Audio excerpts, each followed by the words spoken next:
des invités que nous aurons ce mois-ci. Et ce thème, nous allons le développer dans les réunions de prière en ligne et nous allons aussi, dans tout ce que nous allons faire. Alors pour introduire, donc, je vais rapidement ouvrir la Bible dans le livre de Jean. Si nous pouvons ouvrir nos Bibles dans le livre de Jean, le témoignage de Jean à l'Évangile, qu'on appelle encore l'Évangile selon Jean, au premier chapitre. Et nous allons lire à partir du premier verset, si nous pouvons honorer les Écritures. C'est l'ouverture d'un nouveau thème. Et c'est vraiment notre première lecture par rapport à cet enseignement, honorant les Écritures. La Bible dit ceci. Au commencement était la parole, et la parole était avec Dieu, et la parole était Dieu. Elle était au commencement avec Dieu. Toutes choses ont été faites par elle, et rien de ce qui a été fait n'a été fait sans elle. Elle était la vie, et la vie était la lumière des hommes. La lumière luit dans les ténèbres, et les ténèbres ne l'ont point reçue. Il y eut un homme envoyé de Dieu. Son nom était Jean. Il vint pour servir de témoin, pour rendre témoignage à la lumière, afin que tous crussent par lui. Il n'était pas la lumière, mais il fut envoyé pour rendre témoignage à la lumière. Cette lumière, la véritable lumière, qui éclaire tout homme venant dans le monde. Elle était dans le monde, et le monde a été fait par elle. Et le monde ne l'a point connue. Elle est venue chez les siens, et les siens ne l'ont point reçue. Mais à tous ceux qui l'ont reçue, à ceux qui croient en son nom, elle a donné le pouvoir de devenir enfants de Dieu, lesquels sont nés non du sang, ni de la volonté de la chair, ni de la volonté de l'homme, mais de Dieu.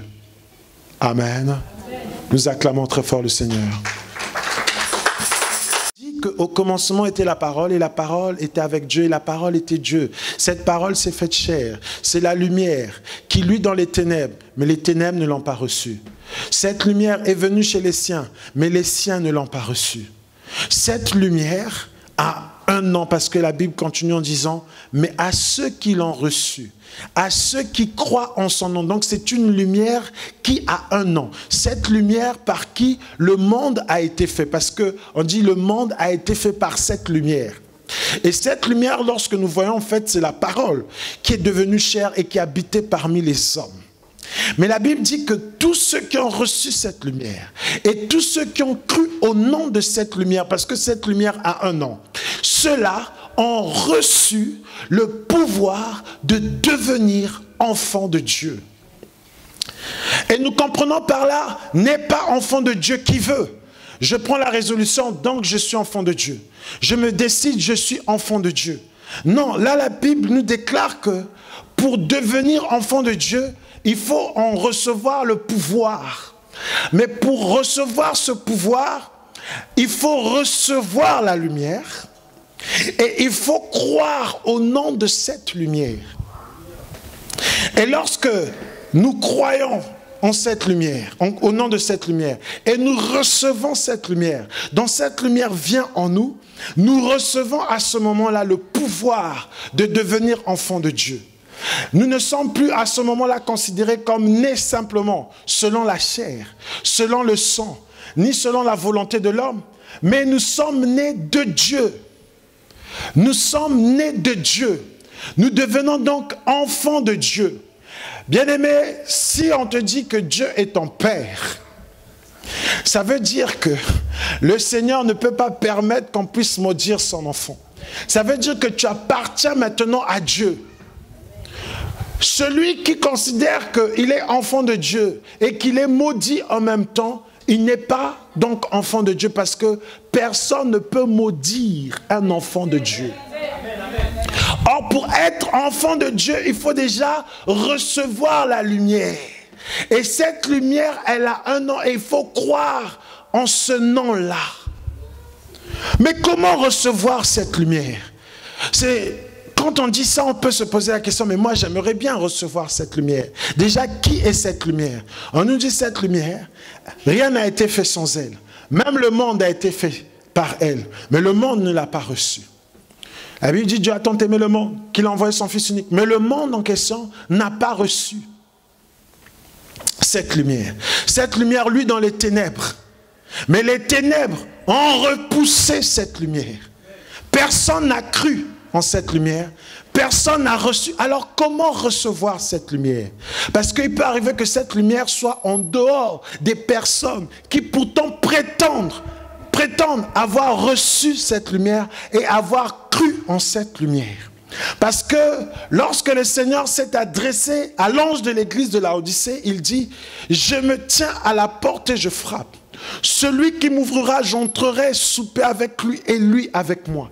Ça veut dire, bien-aimé, qu'il y a des églises où il y a des personnes où la lumière n'est pas en eux. Pourtant, il se dit église parce que c'était une église. Et c'était une église qui se disait, nous sommes riches et nous nous sommes enrichis et nous n'avons besoin de rien. Mais pourtant, là où il n'y a pas la lumière, il y a donc les ténèbres. Et les ténèbres n'ont pas reçu cette lumière. Ça veut dire qu'il y a des personnes qui n'ont pas encore reçu. Et parce qu'elles n'ont pas reçu la lumière, elles ne sont donc pas enfants de Dieu. Elles n'ont pas reçu ce pouvoir parce qu'il faut recevoir le pouvoir. Or, recevoir cette lumière se fait comment? Parce qu'une fois que tu la reçois, ça veut dire qu'elle est en toi. N'oublions pas, dans le livre de Jean, au chapitre 15, la Bible dit, celui qui garde ma parole, j'entrerai, je vais demeurer, mon Père et moi, on va demeurer en lui. Ah, nous comprenons donc, pour recevoir cette parole, pour recevoir cette lumière, il faut donc recevoir la parole et la garder en soi. Et quand on garde cette parole, le Seigneur, il fait quoi? Il vient. C'est comme ça que nous recevons cette lumière. Or, vous allez remarquer que pour recevoir la parole, bien-aimé, la Bible dit dans le livre de Matthieu, chapitre 13, là je cours parce que le temps s'en va. Alors, la Bible dit dans le livre de Matthieu 13 que celui qui entend la parole du royaume, mais ne la comprend pas, qu'est-ce que le malin fait? Le malin vient même ôter le peu qu'il y avait. Et la condition de la personne ne change pas. Parce que ceux qui reçoivent la lumière se convertissent, sont transformés et le Seigneur les guérit de tous les maux. Ainsi, il n'y a aucun enfant de Dieu qui peut se retrouver recouvert des maux de ce monde. Parce que ça devient des êtres humains d'un genre nouveau, qui ne sont plus nés selon la volonté de la chair, selon la volonté de l'homme, selon la volonté du sang, mais ils sont nés de Dieu. Donc ils ont une apparence humaine, mais en réalité ce ne sont plus des êtres humains. Je pensais que tu aurais dit Amen. Je pensais que tu aurais dit je reçois. Je pensais que tu aurais dit je comprends. Ainsi, nous comprenons qu'un enfant de Dieu est puissant parce qu'il a le pouvoir. Et ce pouvoir l'a rendu enfant de Dieu. Qui peut maudire cet enfant? Qui peut bloquer cet enfant? Qui peut envoûter cet enfant? Qui peut attacher cet enfant? Cet enfant où le Seigneur déclare qu'il est son Père. Ton Père, c'est Dieu, qui a créé toutes choses, qui a créé le monde. C'est ton Père. Alléluia. Amen.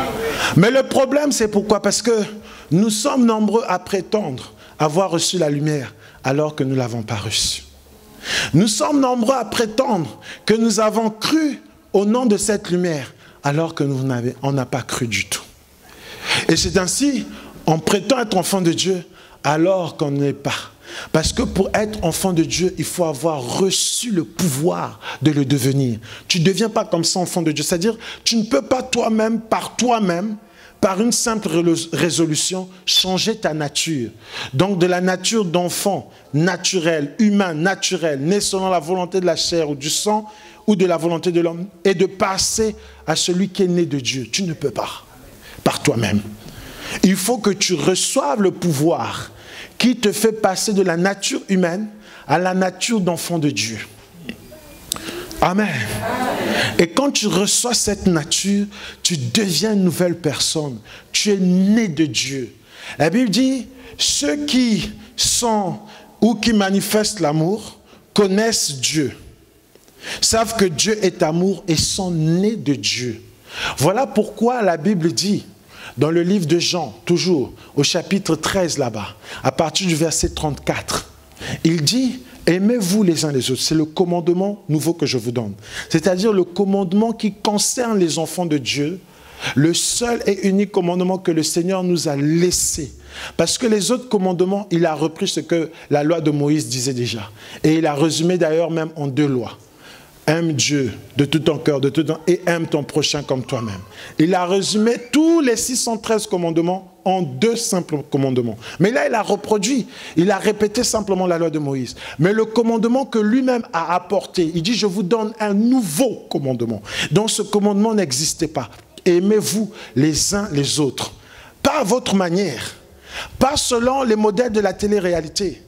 Pas selon le modèle des télénovelas. Mais comme moi, je vous ai aimé. C'est ainsi que le monde reconnaîtra que vous êtes de moi. Parce que celui qui a reçu le pouvoir d'être enfant de Dieu, reçoit la nature d'enfant de Dieu. Or, la nature de Dieu, c'est l'amour. Parce que la Bible dit que Dieu est amour. Alléluia. Donc, quand tu reçois cette nature, tu deviens amour. Tu as l'apparence humaine. Mais tu n'es plus un être humain comme les autres. Et toi, tu as la nature de Dieu. Donc, tu as la nature de l'amour. Et c'est ainsi que le monde reconnaîtra quand nous nous aimons. Pas d'un amour comme on voit. Non, dans le monde, mais l'amour de Dieu. Et quand nous manifestons cet amour, c'est ainsi qu'on reconnaîtra que nous sommes de Dieu. On ne reconnaîtra pas que nous sommes enfants de Dieu parce que nous avons des grosses bâtisses. Parce que nous sommes dans un luxe somptueux. Parce que nous sommes 10 000 membres. Parce que nous avons tous ici des gros 4x4 et que nous sommes tous propriétaires de nos maisons. On dira cette assemblée est remplie d'enfants de Dieu. Non, si nous sommes dans tout ce que je viens de citer, mais nous sommes dans l'indifférence totale entre nous les uns les autres. Nous nous empoisonnons les uns les autres. Nous nous épions les uns les autres. Nous nous défions les uns les autres. Nous nous calomnions les uns les autres. Il y a un doute sur notre nature d'enfant de Dieu, né de Dieu. Amen. Amen. Je lisais ou je regardais une vidéo, on me dit qu'un frère a été empoisonné et par d'autres frères.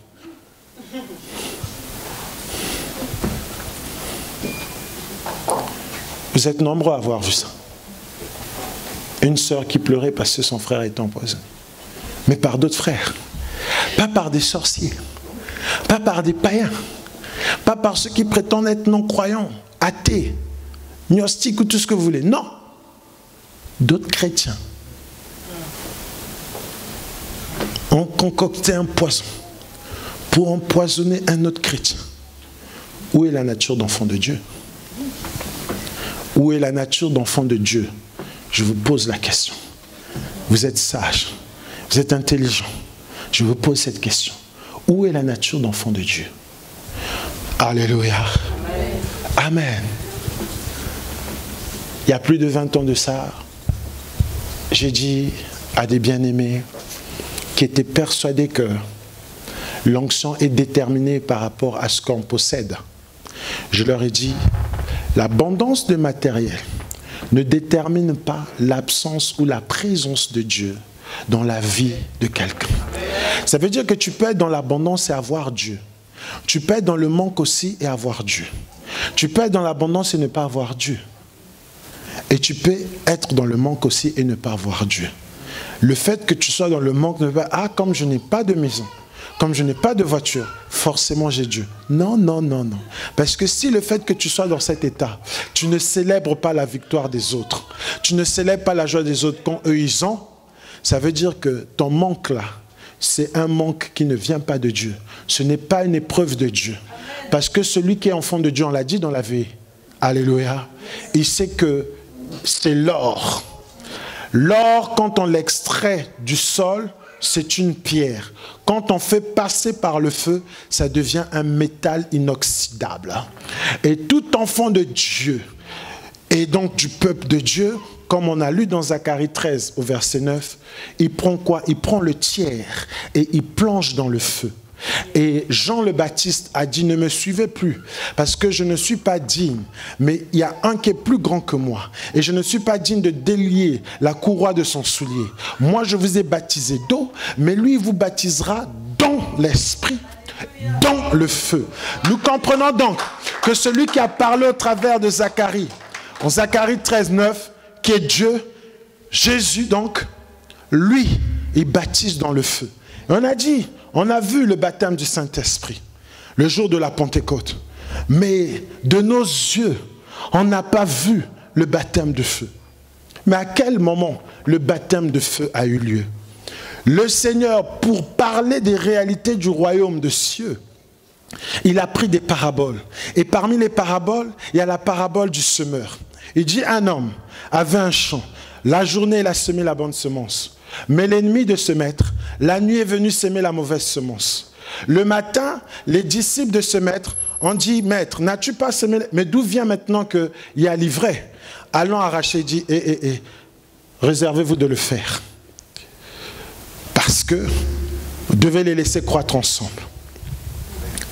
Et ils ont dit, mais ces paraboles-là, on ne comprend pas qu'est-ce que ça veut dire. Ils disent, oh, vous aussi, le maître, c'est moi. L'ennemi du maître, le malin. La bonne semence, le blé, c'est les fils du royaume. Et le thème du mois prochain, c'est les fils de Dieu. C'est les fils du royaume. Et l'ivraie, c'est les fils du malin. Et le champ, là, c'est le monde. Et les disciples, là, c'est les anges.